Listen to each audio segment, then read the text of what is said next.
This is the game Fischer, Kalme, and we will start from move 27 because I made a previous video, part 1, with many comments, and they reach over 20 minutes, and I think most people don't even have that. However, I will show you the first 27 move in case you don't care to watch the previous video, but you want to follow this one, okay? This game was played during the US Championship 1958-1959, okay? Bishop f4, knight f6. So I'm going fast through the moves up to move 27 because we have already seen them in another video, that is the part 1, okay? b5, bishop b3, d6, c3. Honestly, I just got a book about endgames, the best endgames of all, and I like it because it shows however the entire game. It does a comment up to the moment the endgame is reached and it's a part you want to show, but at least he shows the entire game so one can have an idea or where that endgame came from, okay? Also because maybe some players are strong, they don't really like or need my comments, you know. And as you can see, I'm not using artificial light, I'm using the light that comes through the windows in the afternoon. The season is changing, it's becoming fall, it's the October now, but you will see this video maybe in January. Why is that? Because I have a big production of videos, I love to make videos, and I love to share them, but obviously I don't want to overwhelm my subscribers with 100 videos in one day, right? It doesn't mean anything. So everyone has the chance to enjoy some videos in their days off or maybe in their commute without being overwhelmed.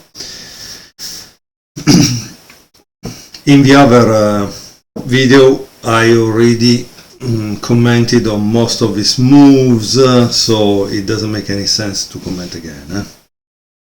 Sorry, but that's the truth. And I'm honestly happy that I have this chess set. That was one of Fischer's favorite. Also, if of course there are many differences. By the way, this is a reproduction of a Dubrovnik 1950. It seems that in the 1970s they change type of Dubrovnik, so it's not the same, okay? I have also the other one. I didn't know there was this 20 years difference. I might have to check on it a little more deeper to be sure it's true, because you know, today you never know if what they say is true or is misinformation. Everything has become misinformation. Knight takes d5, e takes d5, h takes g5. Honestly, also to see again a game can help you to develop other questions, okay? And that can be a kind of interesting thing. And now there is b takes e3, we are at move 25. Then there is rook takes e5, bishop f6, move 27, and then there is rook a5, okay? So I think we were here, or maybe not, but I will start to comment from here, okay? So here it says that white must act fast because the problem is the following, that you can have the rook going on d2, okay? Sorry, after rook e5, rook f e8 was played, okay? So that's the important thing, because it's a kind of attempt to obviously block this side and maybe a possible back rank checkmate if the conditions are correct. In any case, after rook f8, white, you should pause the video at this point and try to find out what white played. White played bishop take g5, okay? And here it says the following thing, it gives the following line. If king f1, okay, there is rook d2. Incredible, eh? Rook takes bishop takes d2, c takes d2, rook d1, and here there is boom, rook e1. Can you see why? Because you say, haha, who cares, I do this, right? Yeah, you do that. Obviously queen or whatever you want takes, boom. And at this point you know that black won. So imagine once more, imagine how many moves ahead you need to see in a game. Here we are speaking of at least always 4 moves. This is what I have noticed in Bronstein's game, that he was watching at least 4 moves ahead. This is what I notice in Fischer games. He is watching at least 4 moves ahead. I'm not that good. Generally I watch 2 moves ahead. That's the problem. Because as you can see, many things can happen 4 moves ahead. So it's something you must keep into consideration if you want to become good at chess. Let me put back the position. Okay, so I think I put the position correctly. And so here white played this move to avoid that rook d2, okay? After bishop take g5, rook take g5, rook d2 again, rook c1, and rook e2, okay? This was the key idea behind the move 27, rook f e8. So it was to gain control of the 7th rank or 2nd rank. So these 2 ranks, the 2nd and the 7th, is where you gain an advantage if you are able to put your rooks there, okay? Okay. So let's see how it continues. Let's see what you would do, guys, if you were white. Because I think the only way that you improve, instead of wasting your time watching videos, is when I ask you a question like, show me what would you do. And to tell you the truth, I ordered also another book by Daniel King, which is based only on that. It tells you at a certain point you have to guess the move. So I will do those games over the board, and I hope we will enjoy them together, and you will learn something, because this is the great thing, not only for you guys, but also for me. Honestly, my memory is not so good, I think. But I notice people in government have a worse memory, and nothing. The funny thing is, I watch my videos and I try to guess too, and sometimes I get it right, so I don't know if it's because I learn from watching those games and my mindset improve or not. So that's kind of difficult to say. But I trust the process, which means I trust the idea of doing something rather than doing nothing. And I trust the idea of watching games over the board like they were played in tournaments. Okay? So, if you pause the video, white played bishop takes g6, boom, f takes g6, and rook takes c3. Now, you must understand, this one is not so important, but this one luckily is kept by this, right? So, That's a kind of important thing. And now black played king h7. This is the advantage white really has, these two pawns. When these two pawns reach the 6, they are generally worth a rook, because you have to stop them, otherwise they will become a queen. So in this moment, what do you think he should be played? Ninzovic, that wrote this book My System, said the pass pawn must be push, and this is what was played before. Okay. Now notice that you must not play this move, because otherwise these are going to fall, and so you don't want that. These pawns are a win by themselves. Okay. So don't worry, they are going to become a win. It's like an investment on long term, right? After 10 years, in this case after 1, 2, 3, 4 years, you will gain the better thing, right? You will gain a queen, so that's important. Rook e1, king h2, and rook takes f2. And again, what would you play now? Once more, boom, b5, because these two are going to be promoted. And at a certain point, black has to give up this fake threat of checkmate there, right? So here, Grandmaster Soltis wrote, this was by far the best game Fischer played in the tournament. Why then did he fail to include it in my 60 memorable games? The search for an answer starts here. And this is also what was the reason to put this game on video, because I didn't want games from the 60 memorable games. I wanted games that nobody has seen, and this is one of them. So let's see what happened here, right? After b5, rook b2.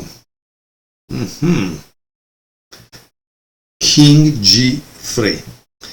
The king threatens to help shepherd the pawns. Okay, and here there is a note. Let's see what he says. Okay, let me see what he says.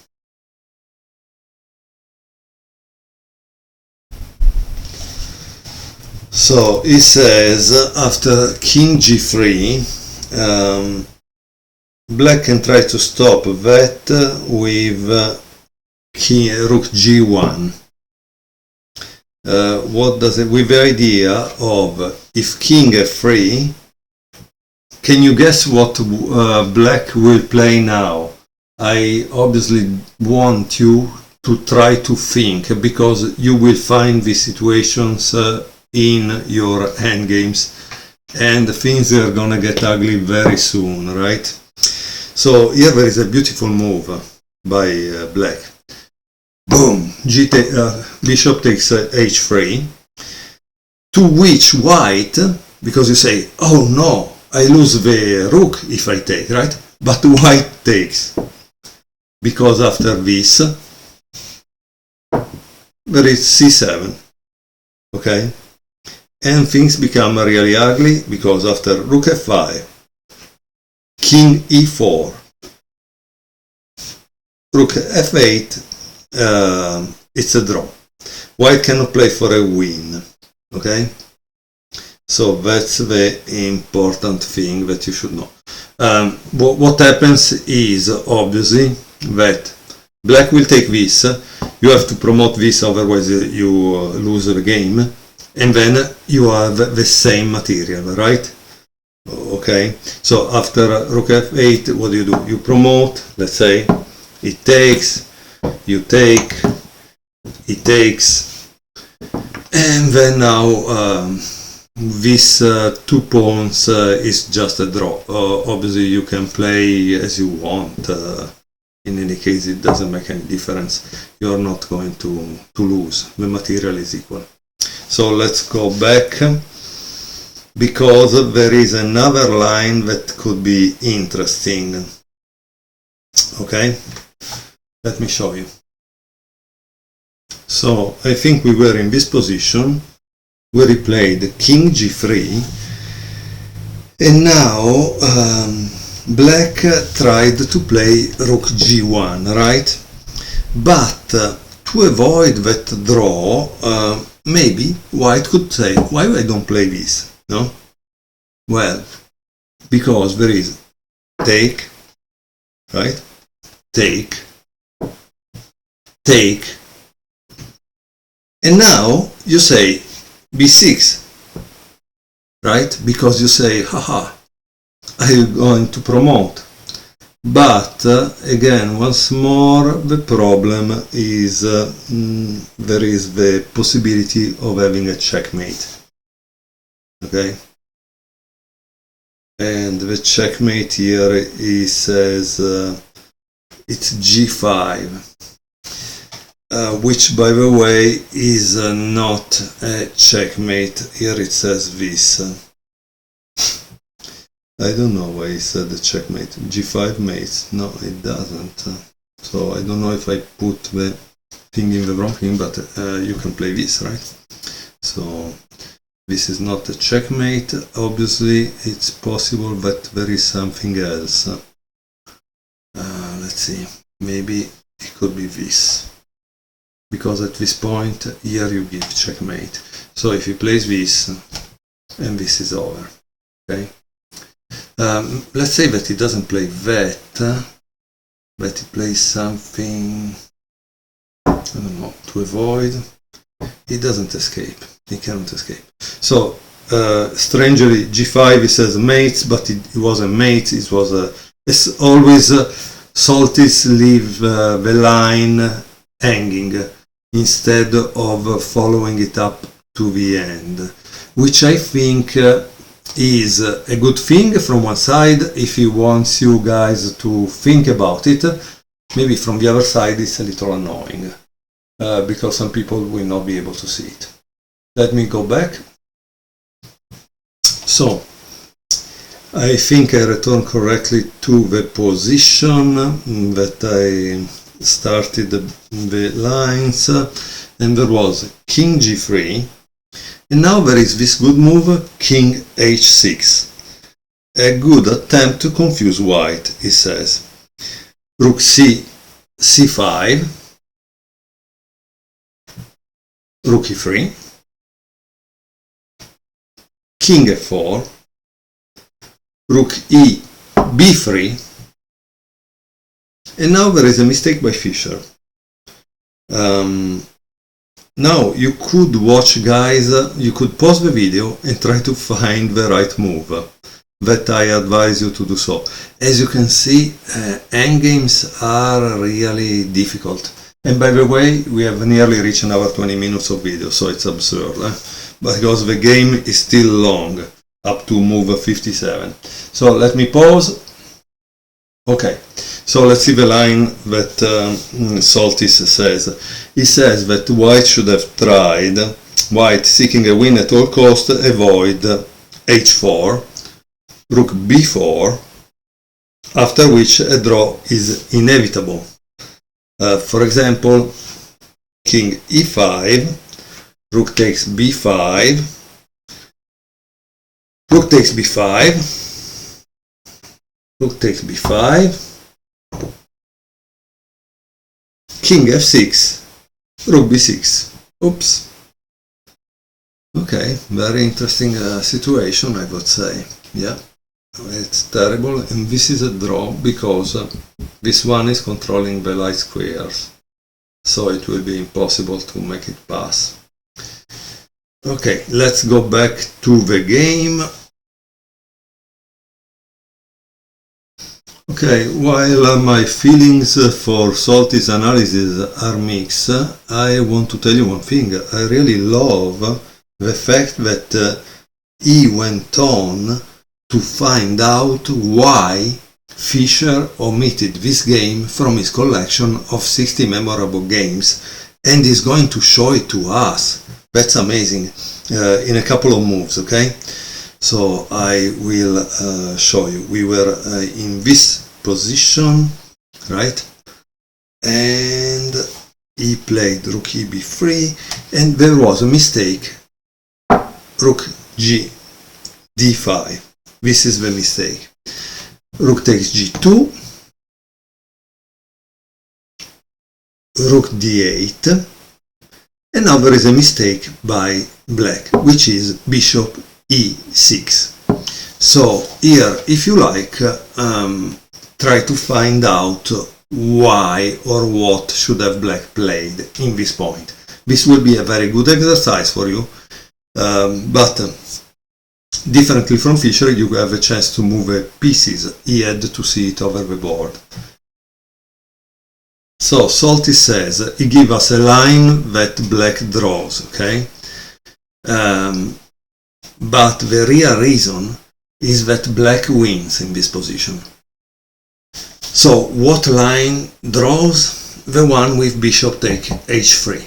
And I advise you to watch them both. Why? Because sometimes watching a line show you a theme that you wanted to be aware of. By the way, the light is starting to get darker, and so maybe this is better, or this is better. Let's see.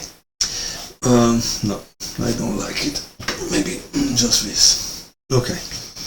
So after bishop takes h3, rook h8, king g7, rook takes h3, boom, rook takes h3, c7, rook f2,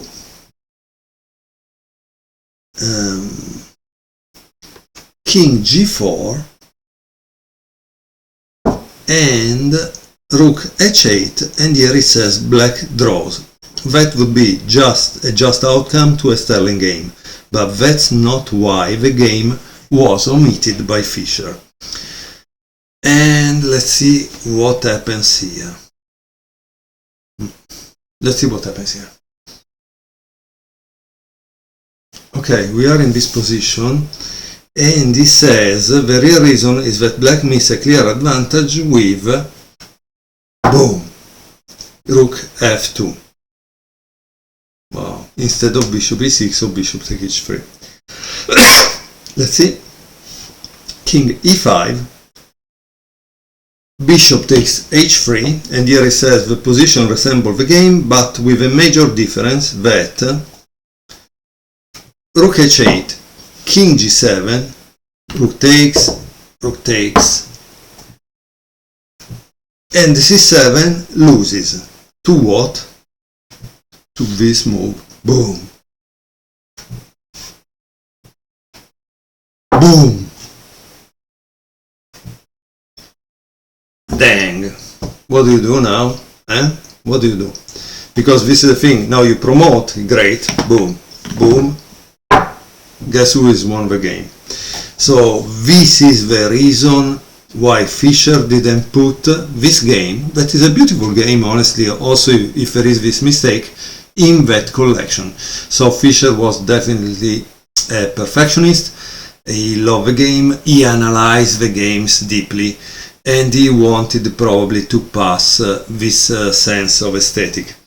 With that said, since we reach 23 minutes, I would just like to give you the rest of the game without any more comments, so you can enjoy it, and at least we finish part 2. Okay, so here I just show you the game. The rest of the game we have at move 40, at move 57 it ends.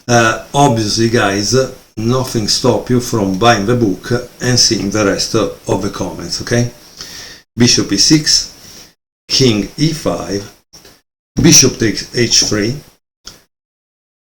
rook h8, king g7, and now we can take. Why? Because of this c7. Now white is winning, but there are several finesses to come. Rook h8, rook d5. Wow, beautiful, beautiful. It seems d6, king d6 wasn't the way to go. Please watch the book, okay? Buy the book, watch it. After all, when we buy a book, we support the author, right? So please help the author out, also if maybe he doesn't need our help, because it's a great writer, chess writer. He has written so many books. So obviously the guy has made a career, and I'm very happy for him. b6, rook b2, king c6, rook c8, rook d8, rook c2, king b7, rook 8 takes c7, b takes c7, and now there is king f5, c8, queen. Now, believe me, the game, it's really dangerous here, okay? It's not over. There is, I think I made another video on a similar position played by Korchnoi as black. Imagine that this was black and that was white, and it was really interesting, because if you don't play the correct move, you are going to lose. Okay, rook takes c8, rook takes c8, g5, because now you need to try to stop this, and this king will keep at bay this one from going too near. Once he can do that, then it's a draw. Okay, so that's why you want to study endgames. King c6, g4, king d5, king f4, king d4, king f3, and king d3. And here he resigned. Here, as you can see, it doesn't show us the end, but the problem is this. Once you play this, for example, probably there is this, and once you play this, it goes near. And yet, I tell you, you need to study this endgame, because you make a mistake, you are going to draw, which is like a loss for white, right? Because you would think you win. Well, it's not so clear. Try to play it against an engine, you will discover how difficult it can be. I thank you very much for watching this very long video. Please subscribe, and I wish you a good day or good night, depending when you will watch it. Thank you very much.